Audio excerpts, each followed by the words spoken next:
Hello again. How have you been? Hope you are all well and safe with your families.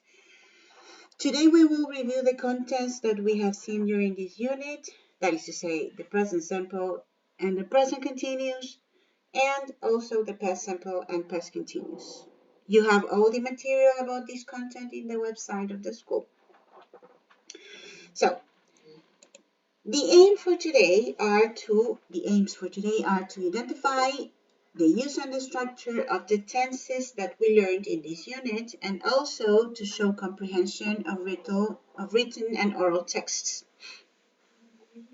And remember that this is a review class. We already saw this content, so we are going to be reviewing today the simple tenses and the continuous tenses in the present and in the past. We will see some examples, the uses, the structure, and we will have a short activity at the end.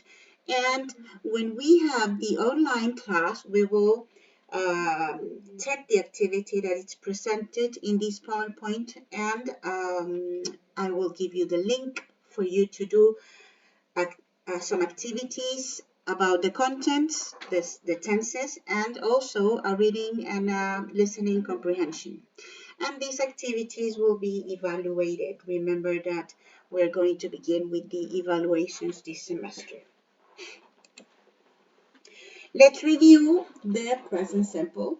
This is the first tense that we saw this year. And we are going to see the uses first. For example, we use the present simple to talk about things you usually do, right? For example, I usually get up at 6 in the morning. I always have breakfast at 9 a.m. Things that we usually do. Facts. We use the simple present to talk about facts. Things that are like this. For example, she has only one brother. She is 15 years old. Water boils at 100 degrees. And we also use the present simple to talk about habits. He always drinks coffee. I go jogging in the mornings, etc. With permanent situations, these are situations that do not change. For example, we live in Chile. That's a situation that is not going to change. Okay, so we are going to see the three forms here, the affirmative, the negative, and the question form. So here we have the pronouns. Remember the pronouns I, you, we, they, he, she, it. This is the third singular person. Remember that has a special use. With I, you, we, and they, we only need to put the verb as it is, right? I eat, it means yo como. They eat, ellos comen. With he, she, it, we have to remember that at the end of the verb, we have to add an S. Here I have some tips for you to know when to add ES, IES, etc. We're going to see this in a moment. But remember that with he, she, it, we have to add an S at the end, only in the affirmative or positive form. With the negative, we use the auxiliary verb do not or don't, or does not or doesn't. Yeah? Okay, so in the negative form, we use the pronoun or subject I, you, we, they, go with do not or don't. For example, here I had to say you don't eat, tú no comes, or don't. He, she, it doesn't eat, ella no come, por ejemplo. And with the question word, we have to write the auxiliary verb at the beginning. Remember that here we can use a question word or a WH word, where, what, when, etc. Then the subject or the pronoun, and then the verb that goes in the base form again. Okay, here we do not add an S. And the question mark, it only goes at the end. It does not go at the beginning. So As I was telling you before, we're going to see some spelling rules for the use of the S at the end. So with verbs that end in double S, SH, CH, X, or O, we have to add ES. Here I have two examples. Watch, CH, watches. Wash, washes, right? With verbs that end in a consonant and then a Y, we have to change that Y for an IES. Here I had some example. D, R, L, consonants, Y's, right? Study, studies, hurry, hurries, fly, flies. And with verbs that end in a vowel, A, E, O, or U, plus a Y, we only add S. Here I have two examples. Buy, we have a vowel here, the U, and play, we have the A. Buys, plays. We do not add any other thing than an S. I also wanted to remember some of the expressions, time expressions that we use when we talk using the present simple, and some adverbs of frequency. These adverbs, you know them because you have seen them since you were in the first grade.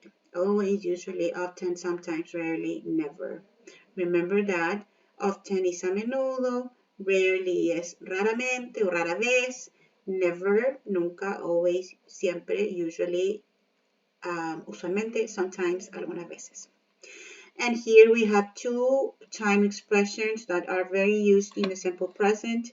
Every, that can mean in Spanish like cada, or it can be todos, for example, every year, todos los años, o cada año.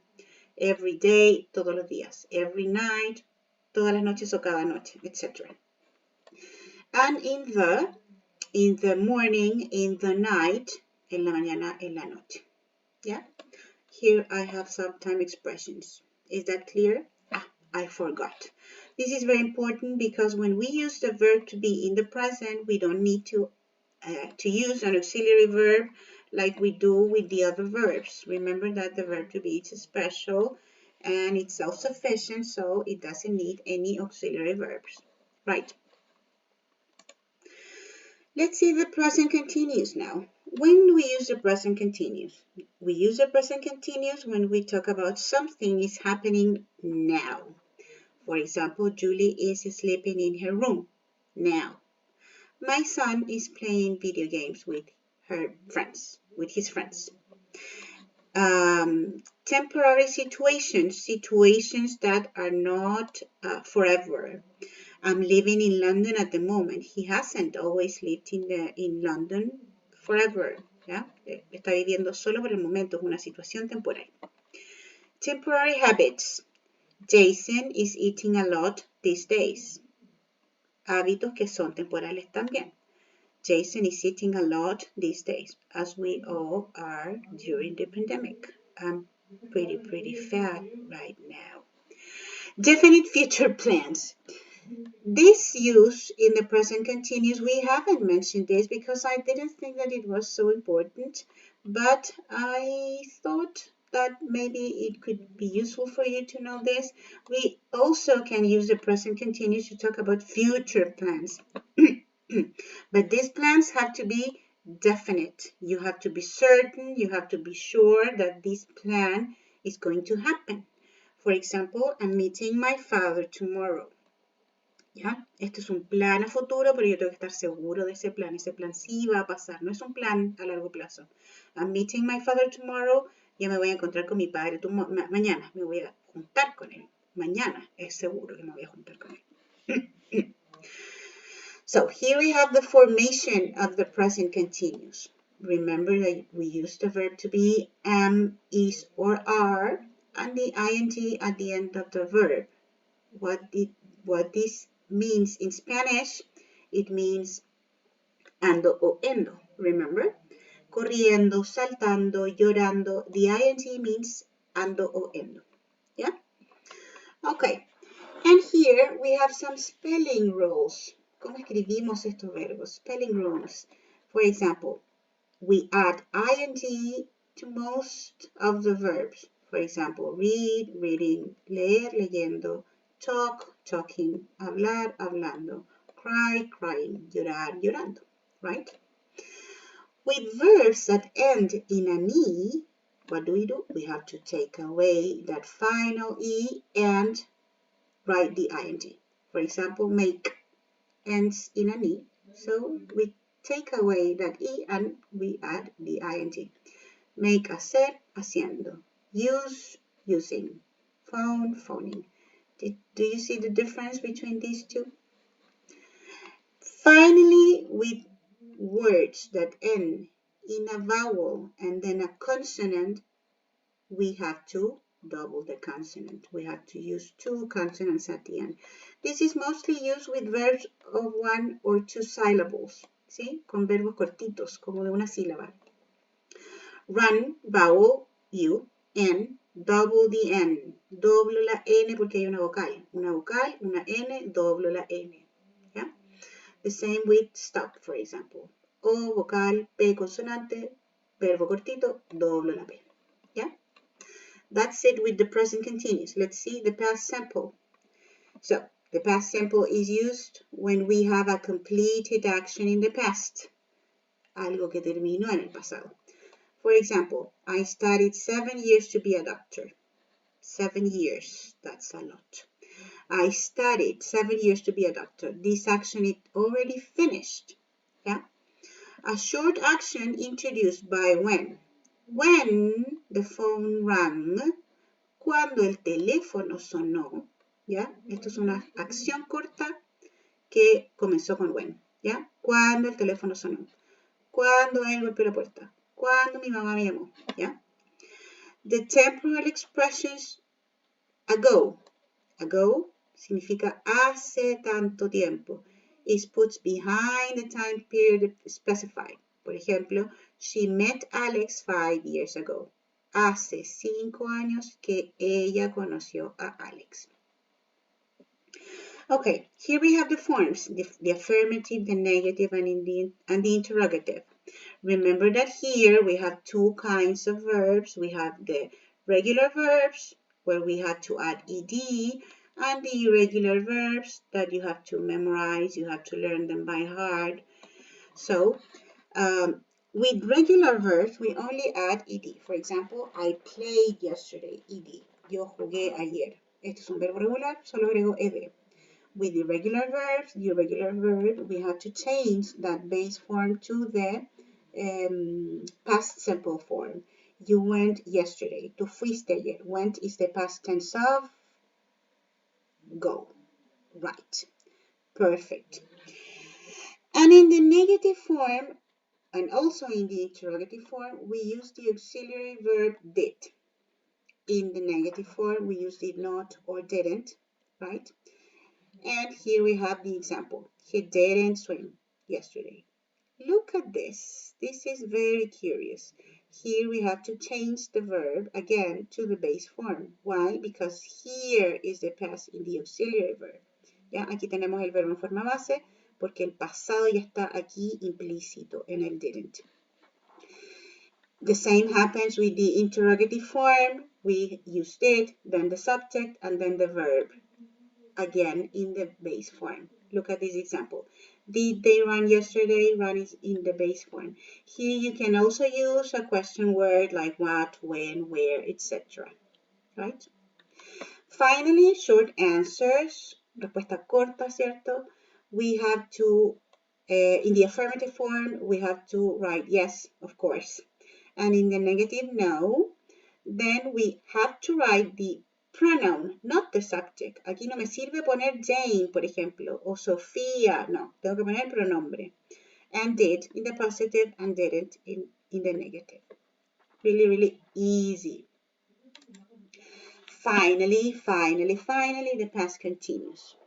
Here we use the past tense of the verb to be, was or were. Here I put you a reminder who. What pronouns go with was and what pronouns go with where. He, she, it, and I go with was, and we, you, they go with where. Yeah, and the verb with ing. That's the same as the present continuous, but this is the thing that changed. Was it where? We use the past continuous to talk about interrupted actions in the past. ¿Ya? Acciones que fueron interrumpidas en el pasado. ¿Ya? They were waiting for the train when I spoke to them. ¿Qué estaban haciendo ellos? Ellos estaban esperando el tren cuando yo les hablé. ¿Ya? Ellos fueron interrumpidos por esta persona imprudente que les fue a hablar. Past habit. Something that I usually did in the past. Algo que yo hacía en el pasado. Un hábito pasado que ya no hago más. My last roommate was always leaving dirty dishes in the sink. ¿Ya?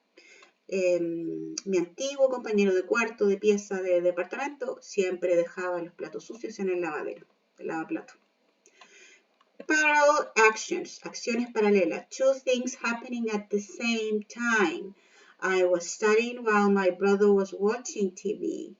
¿Qué estaba haciendo yo? Yo estaba estudiando, porque yo soy matea, inteligente, forzada. But my brother was watching TV. ¿Ya? Yo, como soy la matea de la casa, la oveja blanca, y él es la oveja negra, yo estaba estudiando y él estaba viendo televisión. ¿Sí? Okay, specific time, I missed a knee here. As an interruption. ¿Ya? Aquí algo también interrumpió, pero esto es lo importante. Specific time, en un tiempo específico, en un momento específico. Last night, at 6 p.m., I was eating dinner. ¿Ya? Yo estaba cenando anoche a las 6 p.m. Lo menciono porque es un tiempo específico. And here I have the positive, negative, and the question form. Here I put some examples. For example, I was working in the garden all day. Yo estuve trabajando todo el día en el jardín. They were drawing a truck in the wall. Ellos estaban dibujando un camión en la muralla. Where, ¿cierto? El verbo con el verbo to be, sujeto, tengo el complemento, tengo todas las partes de inmediación. Negative, the baby wasn't crying. Aquí está mi parte negativa, ¿cierto? Crying. She was sleeping. They weren't playing tennis when it started. Another mistake of your teacher. Started. They weren't playing. Oh, I miss a T here. They weren't playing tennis. ¿Ya? Ellos no estaban jugando tenis. Cuando comenzó a llover. And question, again, you can use the question words that you want here, where, when, where, why, where, what, etc. Were you eating a sandwich? ¿Estabas tú comiendo el sándwich? Aquí tenemos que invertir el orden, ¿recuerdan? Where or was go to the beginning, and then the subject, and then the verb with the ing. Yeah? A tip for you. For long actions, we generally use the past progressive. ¿Ya? Para las acciones más largas, las que duran más, por ejemplo, leer, estudiar, ver una película, esas son acciones largas. Yo uso el pasado progresivo o continuo, que es lo mismo. And for short actions, we use the past simple. Acciones cortas, por ejemplo, golpear la puerta, el teléfono sonó, mi mamá me llamó, etc. Yeah? Here you have a tip to identify the use of the past progressive and the past simple. This fun PowerPoint presentation doesn't end here. I have a short activity, very, very entertaining for you. And I need you to do this activity because when we go back to our online classes, this is the first thing that I'm going to ask you to tell me. I'm going to check this, so do it. Here we have some verbs. Here are some in the past simple, in the present simple, in the past continuous, in the present continuous, etc. What do you have to do? You have to put these verbs in each sentence according to the time. Let's do one. For example, Leah, her grandparents yesterday. Yesterday, it's a time expression that we use in the past simple. Good. So, we look for the verb that goes here. Okay? So, That's it. I see you. I will see you in the online class. I have a challenge for you. Si encuentran más errores en mi PPT, como los que les mostré, se ganan una décima. No, broma. Yeah. Okay, take care. Don't go out if you don't need to. I miss you. I'm happy to see you soon in our online classes. And this is it. Goodbye.